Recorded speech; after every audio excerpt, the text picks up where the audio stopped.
요한계시록 14장 1절입니다. 또 내가 보니 보라 어린 양이 시온산에 섰고 그와 함께 14만 4천이 섰는데 그 이마에 어린 양의 이름과 그 아버지의 이름을 쓴 것이 있도다. 자, 어저께는 예수님이 시온산에 서셨다는 말씀을 중심해서 설명을 드렸고, 오늘은 중요한 말씀이 뭐냐면 그와 함께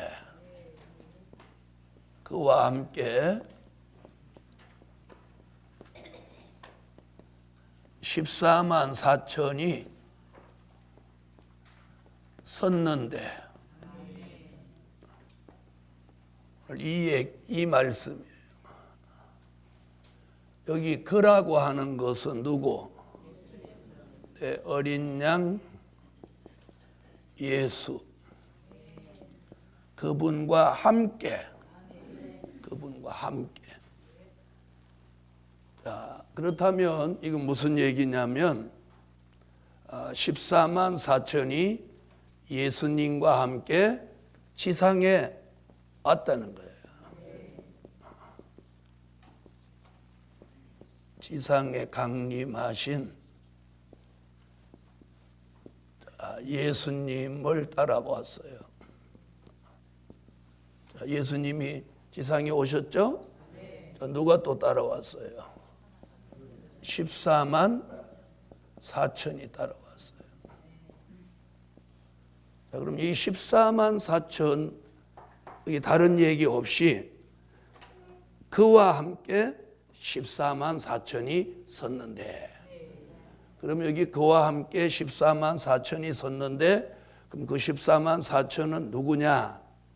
그 답은 계시록 7장 1절로 4절에서 그 답을 찾으니까 뭐라고 했냐면 하나님의 인맞은 종이에요. 그러니까 여기서는 누구라고 굳이 말하지 않아도, 하나님의 인맞은 종이라고 굳이 말하지 않아도, 뭐라고만 해도 14만 4천이라고만 해도 그건 누구를 가리킨 거다?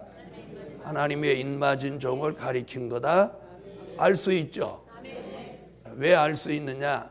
바로 계시록 7장 1절로 4절이 그 답이기 때문에. 자, 그러면 여기서 그와 함께 14만 4천이 섰는데, 이는 하나님의 인맞은 종이다. 하나님의 인맞은 종이 예수님과 함께 시온산에 왔다는 얘기죠.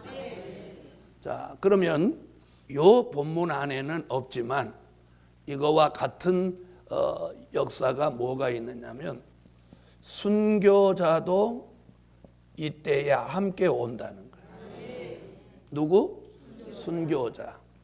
순교자라 하면 계시록 6장 9절로 10절에서 순교자 얘기가 나오는데, 우선 계시록 6장 9절로 11절을 찾으세요. 그래서 계시록에서는 누구 그러면 그거에 대한 성경이 딱 나와야 돼요. 누구 그러는데 성경이 없는 얘기야. 그러면 안 되는 거예요. 계시록 6장 9절로 11절. 자, 거기 순교자 얘기 나오죠? 그러면 순교자도 주님이 지상에 오실 때 데리고 온단 말이에요. 누구와 함께? 인맞은 종하고 함께. 그 본문이 어디 있냐면 데살로니가 전서 4장 14절에 있는 거예요. 4장 14절. 데살로니가 전서 4장 14절.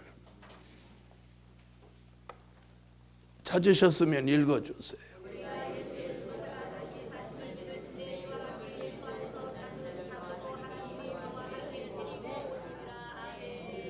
자, 한 번 더 읽어봐. 이게 중요한 거니까요.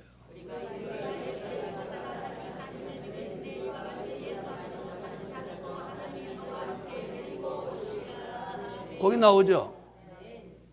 자던 자들도 데리고 오신다. 그 데리고 오신다는 게 누구냐면 순교자 이야기예요. 아멘. 자, 그럼 들어보세요. 예수님이 공중에서 지상에 오실 때 데리고 온 사람들이 14만 4천 인맞은 종, 그리고 데살로니가 전서 4장 14절의 근거에서 순교자를 데리고 온 거예요. 자, 그럼 이 그림을 또 좀 보고 설명을 드리겠습니다.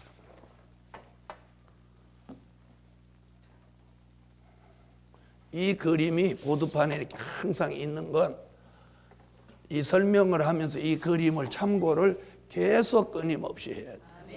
지금 오늘 14장 1절은 여기에요. 여기 공중에서 내려왔단 말이에요. 자, 내려오니까 이 세상은 수정통치시죠. 그래서 어저께 이제 산자의 심판 설명을 드렸단 말이에요. 자, 그럼 여기서 이제 역으로 얘기를 하려고 그래요. 그러면 순교자와 인맞은 종이 계시록 14장 1절에 데리고 왔으니까 예수님이 다시 전에 있던데 공중에 계실 때 누가 있었다는 얘기야. 그죠? 순교자와 인맞은 종이 있었다는 얘기죠. 그렇죠? 이게 이제 역으로 추산하고 가는 거예요. 자, 그러면 순교자와 인맞은 종이 본래 공중에 있은 건 아닐 거고 여기서 올라갔기 때문에 공중에 있었다는. 그렇죠? 올라갔어요. 올라갔어. 그러면 순교자는 올라가는 사건이 있기 전에 어디 있었냐면 여기 있었어요. 여기서 뭐 됐어요? 조금 전에 계시록 6장 9절로 11절에 보니까 순교자만 낙원 안에서 기도 모임이 있단 말이에요. 순교자만. 자, 왜 제가 오늘 이걸 설명을 좀 드리려고 하냐면 잘 들어보세요. 계시록에서 순교자하고 인맞은 종이 함께 올라갔다는 내용은 없어요. 자, 그럼 역으로 추산해 오면 순교자와 인맞은 종을 어디서 주님이 데리고 내려오신 거야? 공중에서 데리고 오셨다는 얘기죠. 그럼 공중에 순교자와 인맞은 종이 휴거하고 있었다는 얘기죠. 그러면 이 사람들은 결론적으로 주의 재림을 영접하기 위하여 이 지상에서 올라갔다는 얘기죠. 그죠? 이 올라가는 게 어떤 과정을 통해서 올라갔냐는 거예요. 그죠? 그걸 증명해 보이면 올라갔다는 말이 둘이 같이 쌍으로 올라갔다는 말이 없어도 인정할 수밖에 없어요. 자, 그 말씀을 오늘 제가 찾아 드릴 테니까 잘 들어보세요.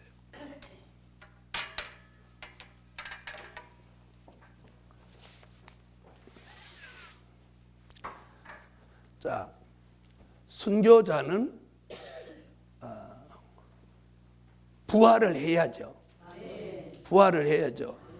인맞은 종도 뭐 돼야 돼? 3일 반 동안 쓰러져 죽었다가 살아나서 올라가는 거예요. 자, 그러니까 인맞은 종은 어디서 살아났냐면 계시록 11장 11절에서 살아나요. 다 같이 찾으세요. 계시록 11장 11절. 자, 여기 누구 살아나는 얘기예요? 인맞은 종 살아나는 이야기죠.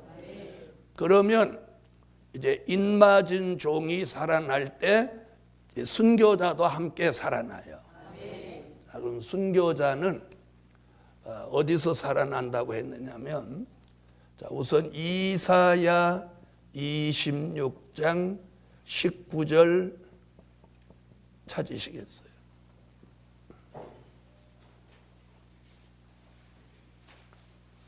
이사야 26장 19절. 자, 찾으셨으면 읽어주세요.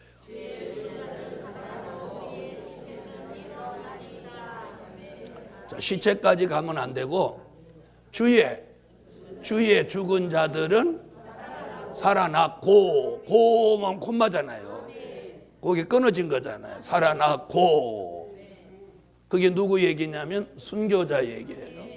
그럼 그 뒤에 이사야 26장 19절 중반절 이어서 읽어봐요. 우리의 시체는 일어나리이다. 그 우리의 시체라는 그 시체가 바로 누구의 시체? 인맞은 종의 시체예요. 그래서 여기서 말한 이 시체 얘기가 어떤 말씀이냐면 계시록 11장 7절로 11절에 나오는 시체와 같은 시체예요. 이사야 26장 19절에 부활을 예언한 선지자는 딱 이사야 한 사람이에요. 네. 그래서 여러분이 부활주의를 수도 없이 지내보셨지만 여러분이 이사야 26장 19절에 부활을 있다고 누가 내놓은 사람 아직까지는 한 명도 제가 들어본 적이 없어요. 들어본 사람 계세요? 에? 들어본 분 없죠? 들었다고 하면 저한테 들은 거지. 들었다면 저한테 들은 거지. 이사야 계시록 11장 7절로 11절. 자, 시체 얘기가 몇 번 나오냐면 자, 성경을 한번 보세요. 8절에 나와요. 8절. 자, 8절 한번 읽어봐요. 자, 저희 시체가 거기 나오죠? 그 다음에 9절에 나와요. 네, 거기 나오죠? 그 두 번 나오는 그 시체가 이사야가 말한 시체하고 같다는 거예요. 이사야 26장 19절 중반절에 뭐라? 우리의 시체는 일어나리이다. 아멘. 자, 그럼 순교자와 인맞은 종이 살아난다는 걸 누가 예언했어요? 이사야가 예언을 했죠? 자, 그러면 이 부활을 순교자의 부활을 히브리서 11장 35절에도 이 순교자의 부활을 예언했어요. 뭐라고 하죠? 더 좋은 부활. 더 좋은 부활. 그렇게 말하죠? 더 좋은 부활. 아멘. 자, 그럼 이제 주목해 보세요. 제가 위에하고 아래하고 지금 갈라서 써놨죠.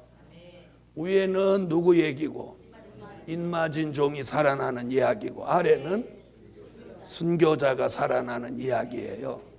그런데 이 이야기가 여기서는 각각인데 지금 제가 쓰려고 하는 성경은 같이 묶어놨어요.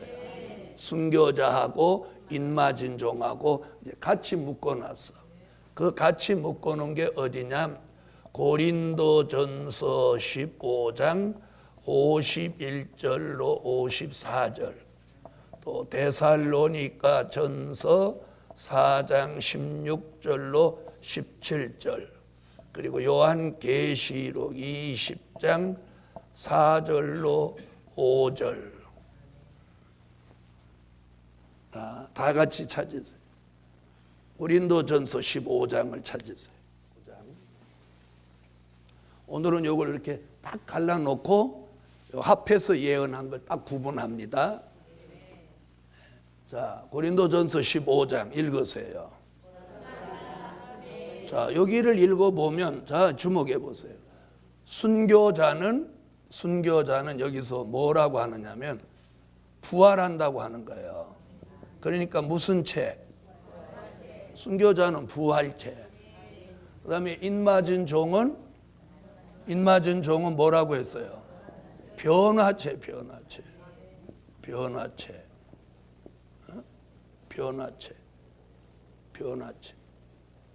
그러니까 순교자는 아주 죽어서 시체가 없어졌잖아요. 그죠? 뼈도 없고 다 가루가 돼서 아무것도 없는 게 순교자예요. 그렇죠? 그 순교자는 뭐야? 부활한 거죠, 부활. 그런데 인맞은 종은 죽어만 있지 시체는 있단 말이에요. 알아들으셨죠? 그 시체는 생기를 받아 살아나면서 무슨 채? 변화체. 네, 그래서 지난 2월 20일 세미나에 사람의 체질의 변화에 대해서 세미나 오전 강의 제가 쫙 했잖아요. 그거 이번 이달에 나오는 아름다운 소식에 그걸 더 자세히 제가 설명해 가지고 이번에 책에 나와요.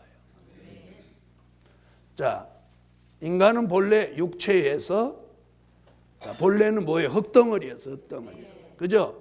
흙덩어리에다가 하나님이 생기를 넣으니까 생령이 됐어요. 생령이 선악과를 다 먹음으로 육체가 됐고, 육체가 예수 믿고 물과 성령으로 거듭남으로 중생체가 됐고, 중생체가 선지서의 예언이 계시록같이 이루어지는 말씀을 읽고 듣고 지킴으로 우리 속에 있는 사망이 죽어지면서 변화체가 됐고, 변화체가 천년왕국 그리스도의 나라 들어가서 사랑하시는 성에 들어가서 거룩하신 주님을 모시고 살게 되니까 성화체가 돼요. 그리고 천년왕국이 끝나서 새하늘과 새 땅에 들어갈 때는 이 몸이 영생체가 되는 거예요. 자, 그래서 변화체와 부활체가 되지 않고는 공중에 이렇게 휴거할 수가 없어. 공중에 비행기 타고 거기 올려놨다고 해도 기어이 떨어지고 말어. 으악! 그래서 꼭 변화체, 부활체가 돼야 올라가는 거예요. 그러니 잘 들어보세요. 아무나 공중에 올라온다. 그러면 다 공중에 오신 예수님을 영접하게 되잖아요. 나는 그 주님이 참 정확하시다. 지상에서 맞이하면 못된 것들 다 덤비면 선한 사람이 예수 어떻게 영접해? 그런데 공중에서 주를 딱 영접하게 하니까 이거 못 올라오는 거예요. 뭐 비행기 타고 왔다 하더라도 결국은 내리자마자 떨어지잖아. 그죠? 그러니까 공중으로 들림 받을 사람은 변화체가 되든지 부활체가 딱 되는 거예요. 할렐루야.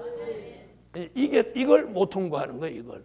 이게 왜 그러냐면 이게 시험 봐서 되는 게 아니야. 그죠? 또 예수 많이 오래 믿은 연륜으로 되는 게 아니야. 순수한 하나님의 역사로 되고. 무슨 말인지 아시죠? 그리고 부활체는 꼭 순교를 해야 돼. 그 순교가 아무나 하나? 죽는 게 얼마나 겁나는데. 그렇죠? 그 다음에 변화체가 되려면 꼭 하나님의 인을 이마에 맞아서 다시 예언을 해야 됩니다. 자, 그래서 그런 체질이 그걸 누가 예언해? 사도 바울이 말했단 말이에요. 그 다음에 데살로니가 전서 찾아봐요. 데살로니가 전서. 여기 오면 성경을 잘 찾아야 돼. 에? 성경을 못 찾으면 나중에 막 짜증나. 왜?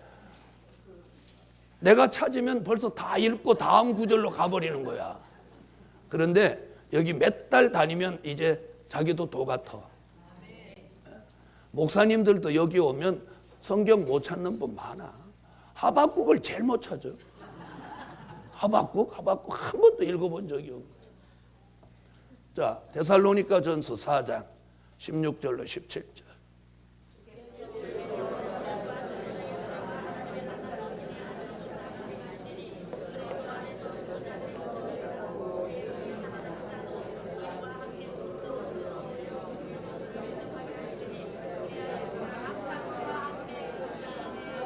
나는 요 구절에서 제일 끝부분이 되게 좋아. 그리하여 항상 주와 함께 있으리라. 아멘. 그 말이 14장 1절에도 그와 함께. 그래서 우리가 공중에 올라가서 주님을 영접하면 영원히 주님과 함께. 자, 거기 누구 얘기 나와요? 순교자의 부활을 16절에 나오죠. 그런데 문제는 바울이 17절에다가 우리 살아남은 자들도 어디로 끌어올려?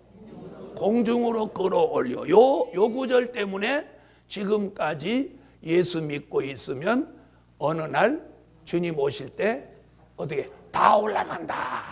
다 올라간다. 요 구절이에요. 요 구절 때문에 다 올라간다는. 그 다 올라간다는 걸 깬 말씀이 요한계시록 11장이에요. 요한계시록 11장. 그래서 바울이, 이게 지금 바울이 이 두 곳에다가 주의 재림에 대해서 아주 상당히 수준 높게 얘기를 했죠. 그죠? 그러니까 17절은 누구냐? 인맞은 종이에요. 16절은 누구고? 순교자란 말이에요. 그럼 들어보세요. 바울이 저렇게 얘기를 해놓고 다른 곳에다 뭐라고 그랬느냐면, 자, 성경을 한번 찾아봐요. 에베소서 3장 3절로 4절에 보면 자기는 계시에 관하여서는 대강 기록했다, 이렇게.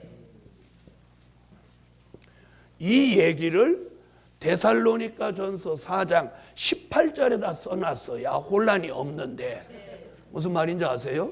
엉뚱하게 또 이쪽 동네에 가가지고 나는 계시에 관하여서는 대강 기록했다.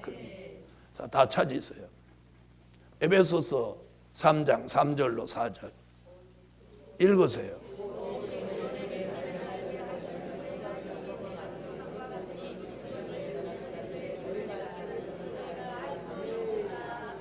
계시가 뭐예요? 하나님의 비밀. 그리고 여기서 계시 그러는 건 하나님의 비밀. 그래서 사도 요한이 기록한 책이 뭐예요?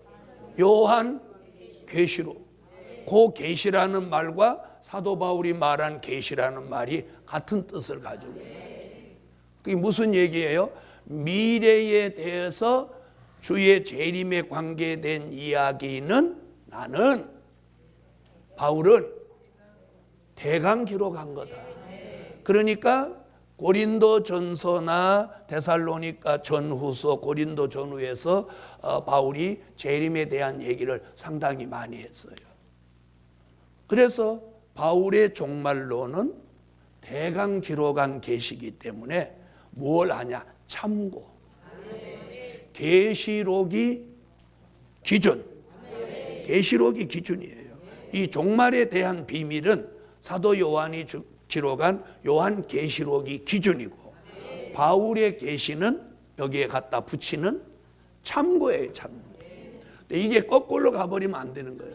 바울의 종말론이 기준이 되고 요한 계시록이 참고가 되면 이게 어깃장 놓게 가는데, 그것 때문에 많은 종들이 환난 후 휴거를 주장하는 거예요.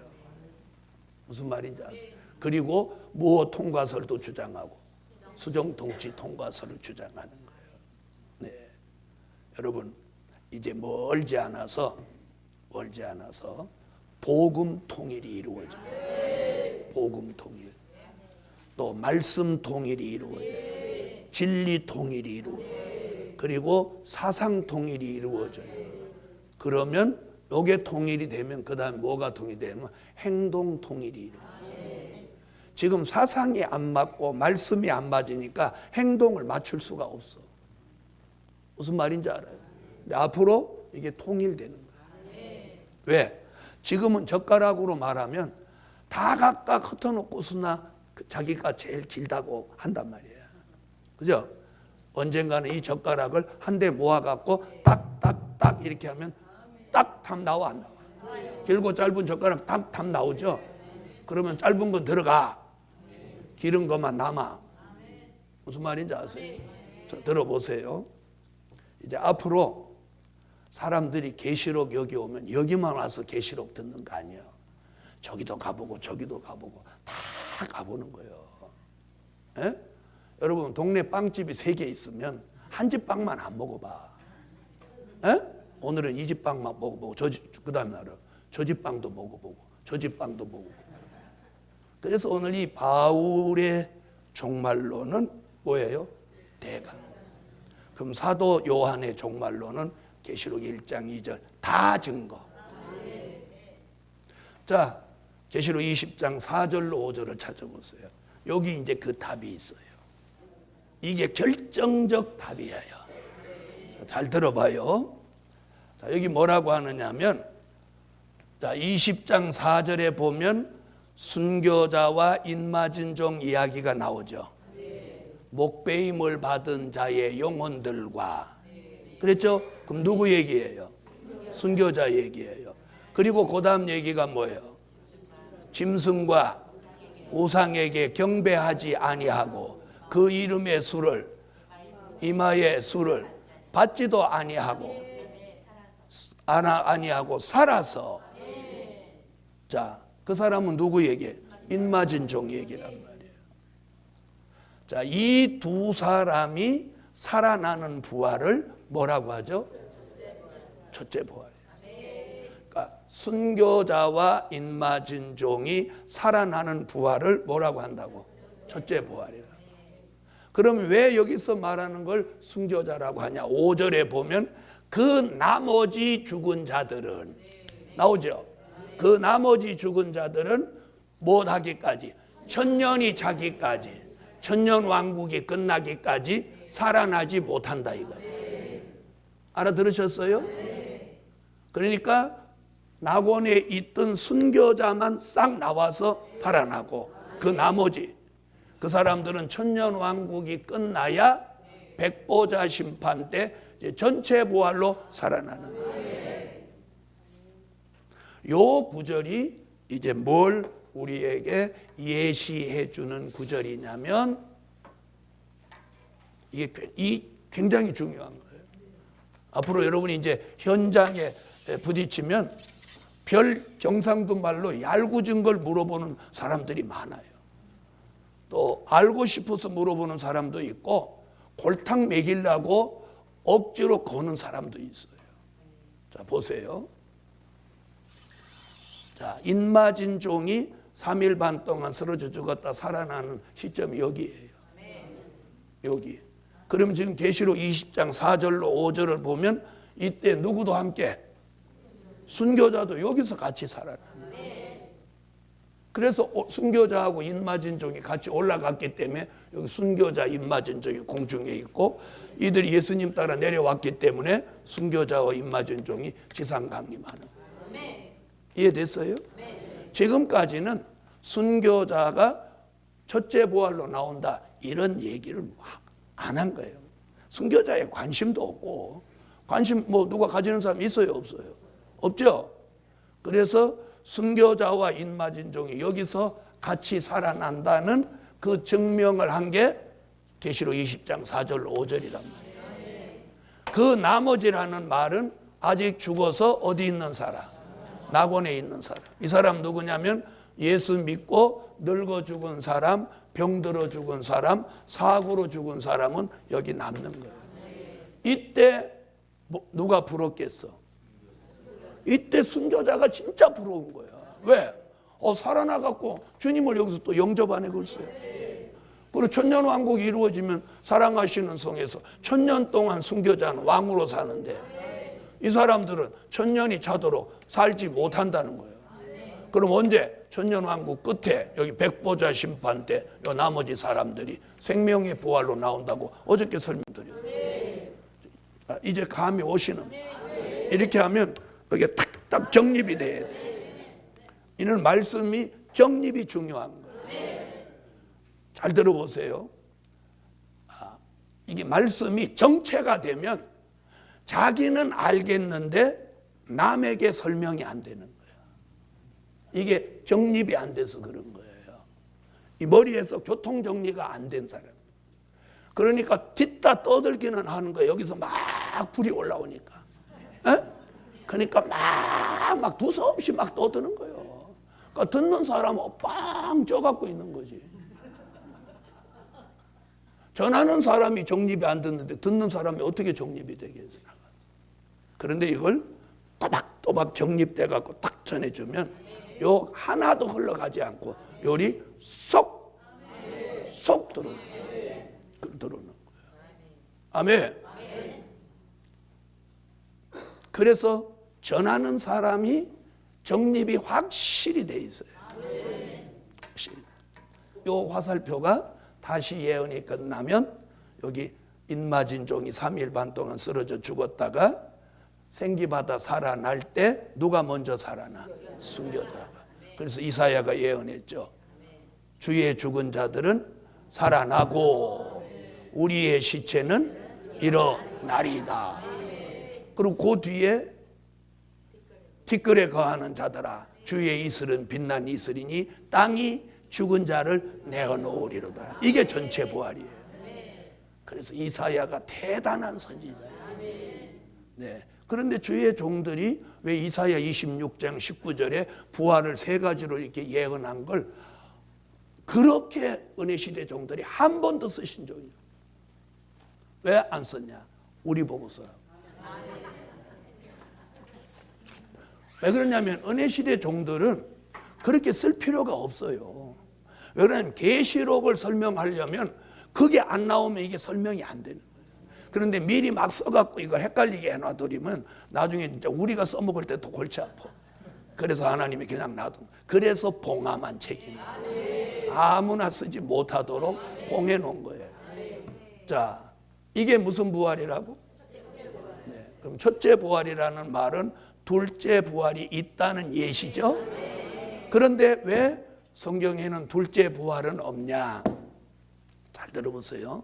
이 문법상 둘째 부활 이렇게 표현하면 무슨 부활이 또 등장해? 셋째 부활이 있다는 거 아니냐? 이런 서뒷감을 주기 때문에 둘째 부활이라는 말은 없고 백보자 심판 때 전체가 부활하는 거예요. 그러면 그건 뭘 의미하는 거야? 그것으로 부활이 끝이다. 할렐루야. 그럼 첫째 부활 이렇게 하는 건 또 다른 부활이 뒤에 있다. 그게 뭐예요? 전체 부활. 아멘. 그래서 지금 사도 요한은 5절에 뭐라고 그래요? 순교자 말고 그 나머지 죽은 자는 천년이 차기까지 살지 못하더라. 부활하지 못하더라 그 말이에요. 그럼 언제 부활한다는 거야? 천년왕국 끝에. 그래서 성경을 보면 너무 확실해. 계시록은 똑똑 못을 박듯이 해놨어. 아멘. 자, 그러니까 예수님이 지상에 오실 때 계시록 14장 1절에는 순교자 데리고 온다는 말은 없지만 성경을 이렇게 살펴보니까 있죠. 그럼 왜 14장 1절에다가는 그걸 안 써놓냐면 주님이 굉장히 정교하게 말씀을 해놨어요. 여기다 순교자 얘기를 같이 써버리면 또 사람들이 헷갈리게 만드는 거예요. 순교자가 14만 4천의 수에 들어간다 또 막 이렇게 억지를 부릴 거니까 싹 빼놓고 순교자 아닌 인맞은 종 얘기예요. 그러면 계시록 전체의 흐름에서 주로 등장하는 가장 중요한 인물이 누구냐? 하나님의 인맞은 종. 계시록에서 계시록 전체의 흐름에서 주인 노릇을 하고 가장 주된 인물이 누구냐? 예수님 빼놓고는 하나님의 인맞은 종. 아멘. 그러나 순교자는 이제 인맞은 종과 함께 주의 재림을 맞이하죠. 공중에 올라가죠. 지상에도 내려오죠. 지상에 내려오면 또 하늘 군대가 되는 것도 순교자하고 인맞은 종하고 같이 되는 거예요. 그리고 천년왕국의 왕도 같이 되고. 단 순교자는 다시 예언만 못하는 거예요. 다시 예언만. 알아들으셨죠? 네, 왜 다시 예언을 못하냐? 부활체가 돼갖고 또 예언하다가 또 죽을 수는 없잖아. 맞아요, 안 맞아요? 그러니까 인맞은 종만 다시 예언하는 거예요. 그러므로 계시록에서는 다시 예언하는 주체를 중심으로 둔 거예요. 알아들으셨죠? 자, 그래서 순교자가 인맞은 종과 함께 지상에 같이 온다. 들림도 함께 받는다. 아멘. 자, 그래서 계시록 11장에서 인맞은 종 14만 4천이 다시 예언했다. 이런 내용이 없어도 인맞은 종이 1260일 동안 다시 예언하다가 3일 반 동안 쓰러져 죽었다가 생기받아 살아나서 들림 받는다. 이런 설명을 전체적으로 보여주고 있는 거예요. 그래서 그런 말씀을 전체를 종합하니까 이 뒤에 있는 그림을 그릴 수 있다는 거예요. 자, 이제 이해되셨죠? 이번에는 이제 어느 쪽으로 가냐면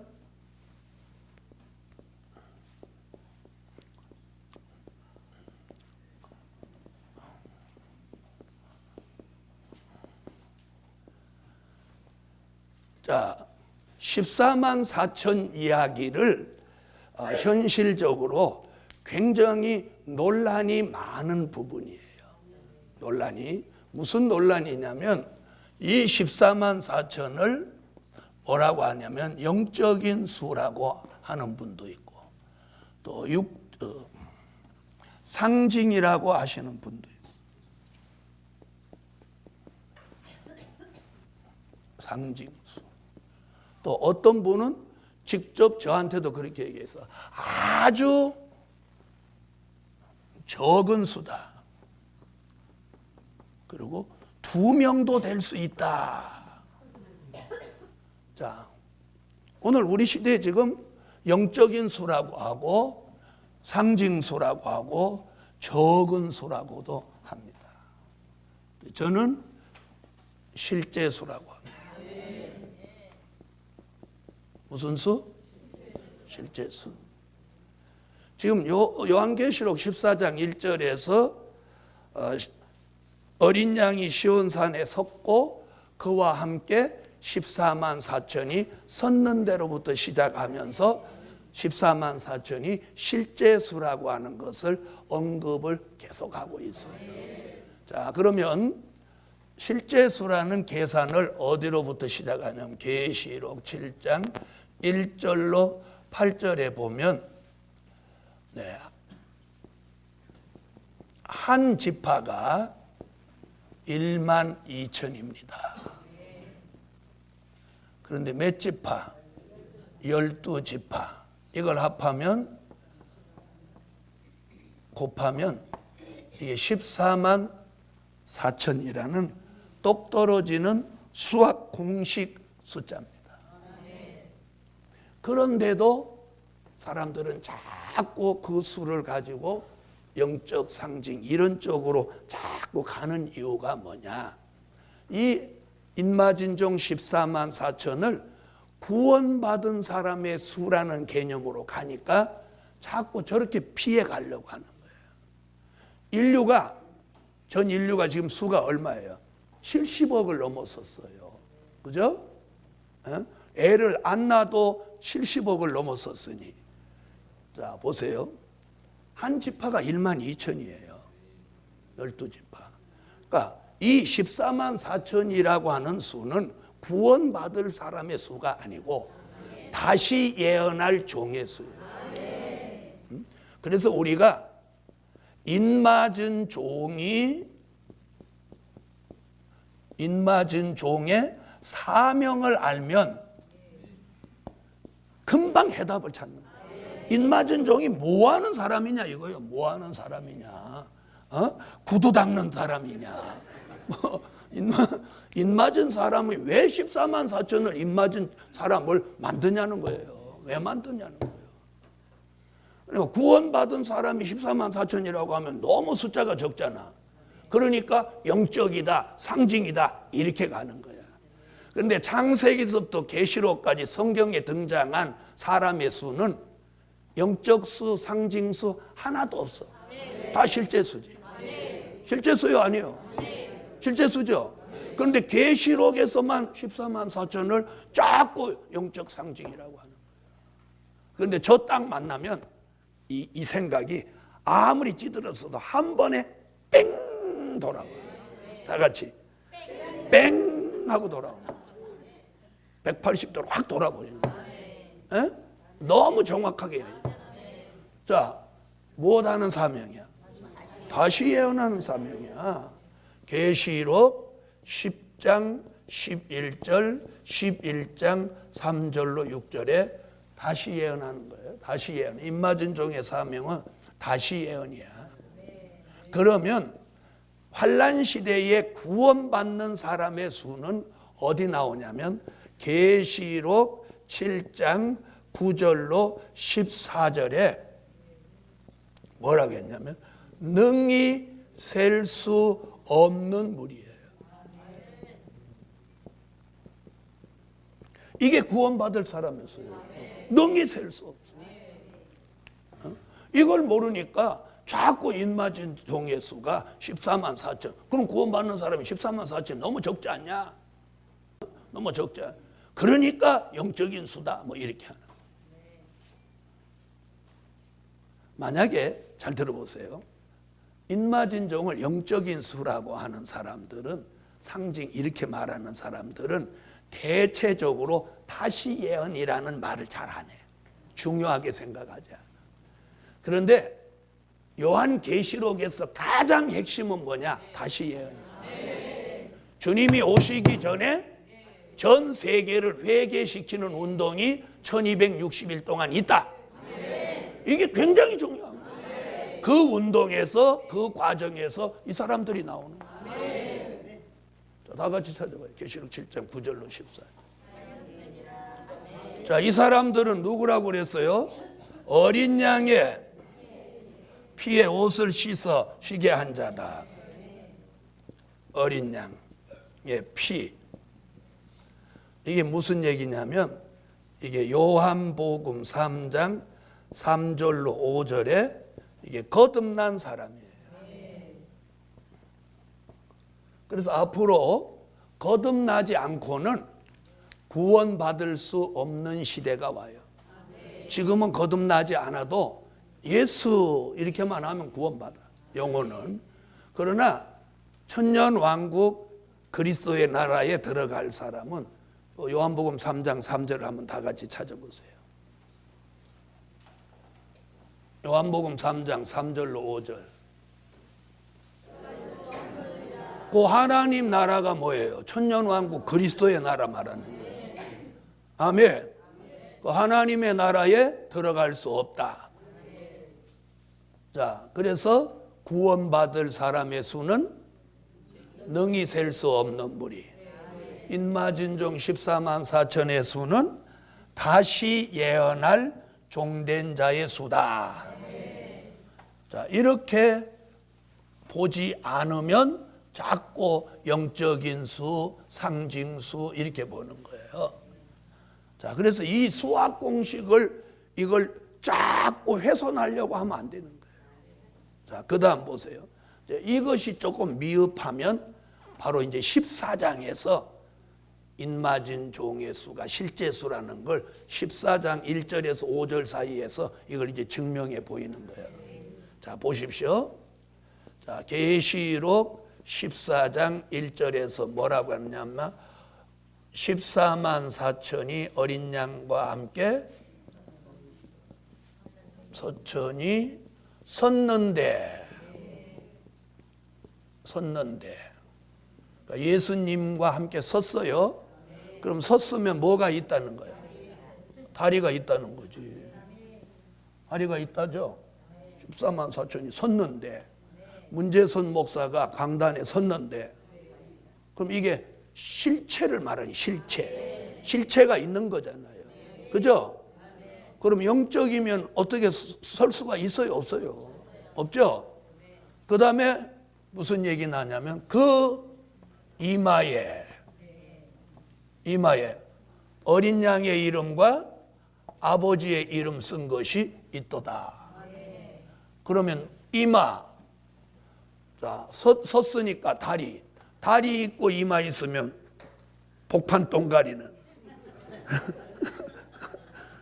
몸통은 있는 거예요, 없는 거예요? 있는 거죠. 그래서 성경을 좀 깊이 봐야 되는데 주님이 7장에다 이런 얘기를 안 해놓고 7장에는 수학 공식적인 얘기만 해놓고 14장에 와서 이걸 이렇게 쫙 또 한 군데도 안 해놓고 5절까지 쫙 이렇게 깔아놓는 거예요. 지혜 있는 자는 깨달으라고. 아멘.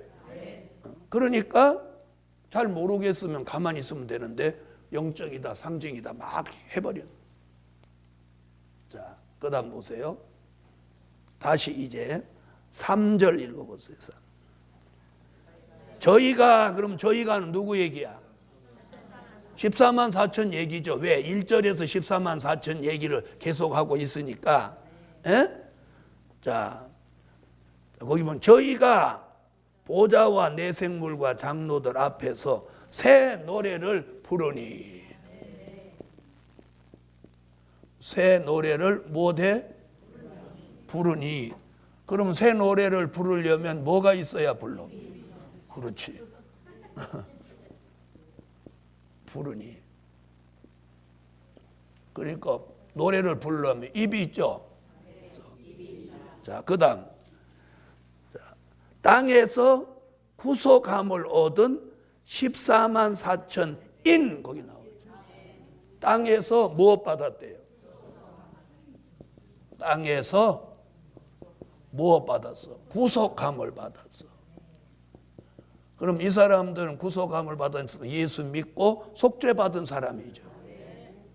그러면 실체가 있는 거예요, 없는 거예요? 이 얘기도 있는 거죠. 자, 구속함을 얻은 14만 4천 인. 14만 4천 인. 인이 뭐예요? 인. 자, 그 다음에 밖에는 능히 이 노래를 배울 자 없더라. 새 노래를 배울 자. 그러면 노래를 배우려면 뭐가 있어야 돼? 저렇게.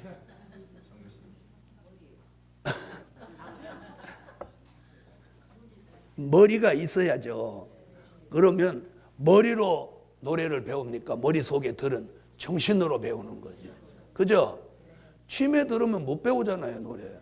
그러니까 자, 머리와 더불어 뭐가 있는 거예요? 정신, 혼이 있는 거죠, 혼이.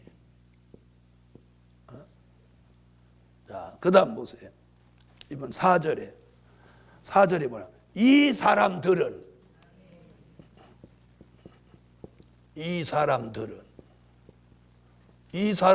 그러는 것이 보면 뭐가 있다는 거예요? 실제 수라는 얘기잖아요. 14만 4천을 뭐라고 했어요? 이 사람들은. 자, 여기 보세요. 제가 여기 있는 여러분들한테 여기 오신 사람들은, 그럼 여기 앉아 계신 분 얘기하는 거죠. 그럼 여기 앉아 계신 분이 영적이요, 상징이요, 실제예요. 예? 아니, 여기 잔뜩 앉아 있는데, 어떻게 이렇게 사람들이 하나도 안 왔대 이러면 여러분이 저를 어떻게 보겠어요? 눈이 멀었나? 일주일 동안 하더니 맛이 가버렸나? 보세요. 그래서 우리가 요한계시록 잘못하면 영 빗나가 버리는 거예요. 안 한 것만 못한 거예요. 무슨 말인지 아시죠? 자, 한번 보세요. 실제 수를 갖다가 영적이다, 상징이다, 작은 수 2명이다 이런 식으로 말한다고 하면 이게 어디에 걸리냐면 22장 18절로 19절 가감에 걸려버리는 거예요. 그래서 저주를 받고 마는 거예요. 자, 그 다음 보세요. 이 사람들은 여자로 더불어 더럽히지 아니하고 정절이 있는 자다. 그럼 상징, 영적, 여기 정절 필요해요, 안 해요? 에? 영적인 상징수는 존재도 않는데 정절이 왜 필요해? 정절이 있는 자다. 또 사람 가운데 어린 양이 어디로 인도하든지 따라가는 자며. 어디로 인도하든지 따라가.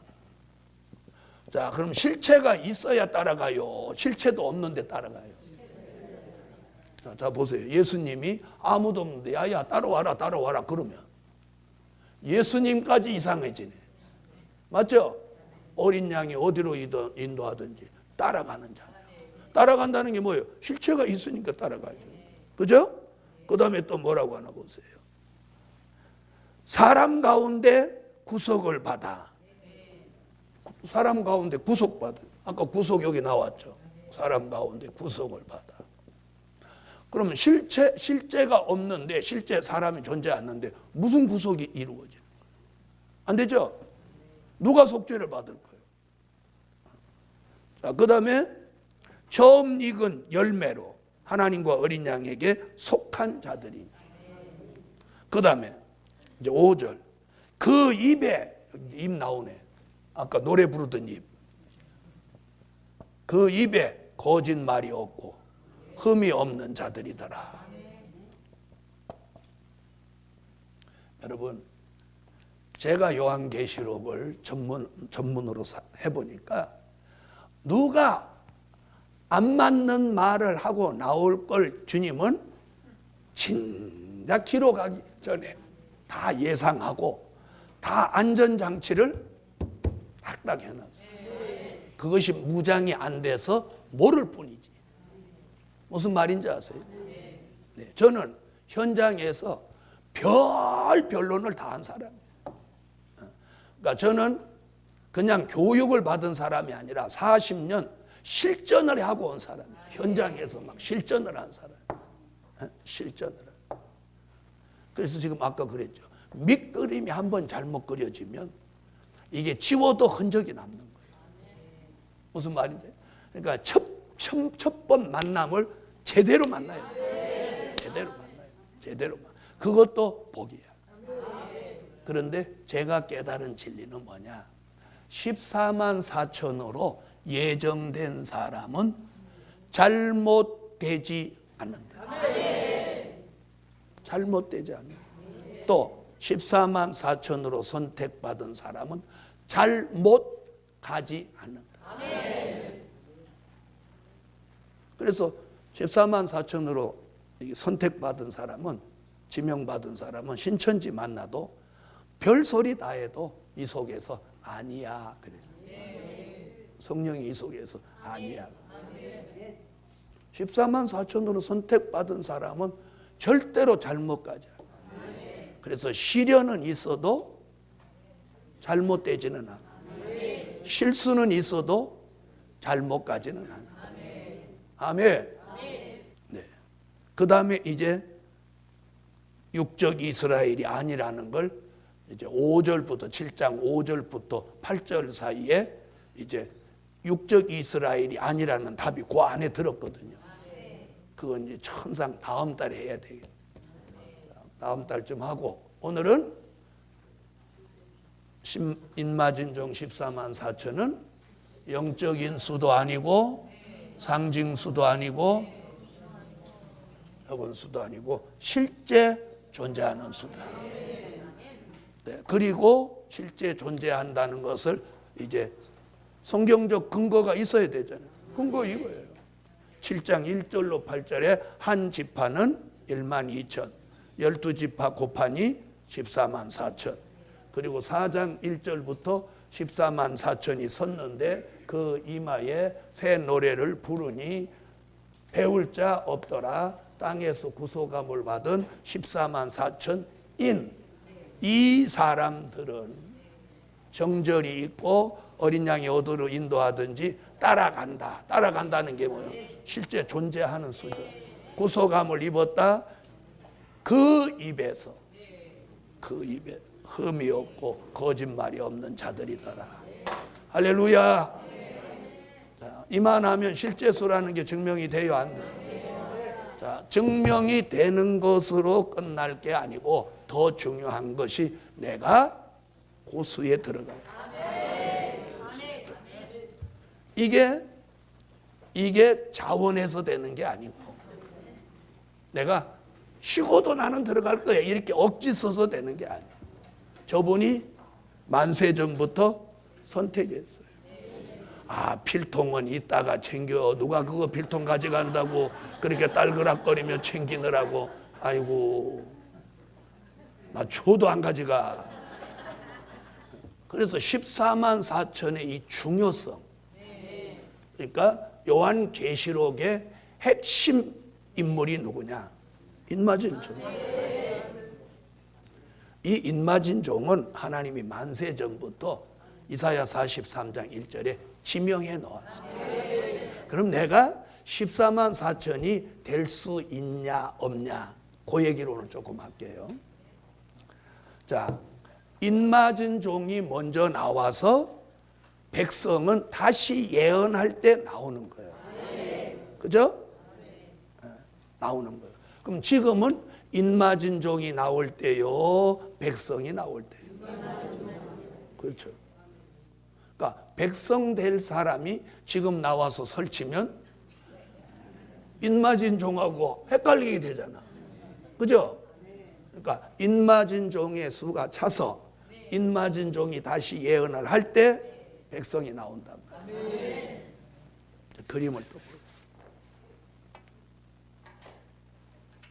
필통 다시 열어도 적을 건 없어. 또 뭐 적을 거 있는 줄 알고 또 얼른 또 필통 챙겨. 자, 보세요. 백성으로 갈 사람, 백성으로 갈 사람이라고 하는 건 이 성도들의 진, 천년왕국에 가서 백성으로 사는 사람은 사랑하시는 성에 못 들어가요. 사랑하시는 성은 예수님, 순교자, 인맞은 왕만 여기 들어가는 거예요. 왕만 들어가는 거예요. 백성은 여기서 살아요. 백성은요, 가정도 가지고 농사도 짓고 포도원도 재배하고 과원도 재배하고 이래서 제일 좋은 걸 여기 상납하는 거예요. 왕들한테 진상품이에요. 응? 진상품. 무슨 말인지 아세요? 그래서 성경에 보면 뭐 10골, 20골 차지한다 그런 말 나오죠. 그래서 성도들의 진에 사는 사람 중에서 다시 말하면 나를 먹여 살리는 팀이 있어. 이 사람들이 이제 백성이라는 거예요. 백성. 이 사람들은 집도 짓고 또 그게 굉장히 중요하지. 시집 단계 가는 게 참네. 네. 가옥과 전토 그리고 과원, 포도원 재배를 하고 여기서 1000년 동안 자녀도 낳아요. 그랬더니 누구는 꼭 백성으로 간대. 시집 한 번 더 가려고 그러지. 그랬더니 아유 이 나이에도 시집 가나요? 거기 가면 다 살아나. 100살이 아이야. 100살이야. 100살이 아이니까 90대에도 거기 가면 처녀야. 천국은 여기거든요.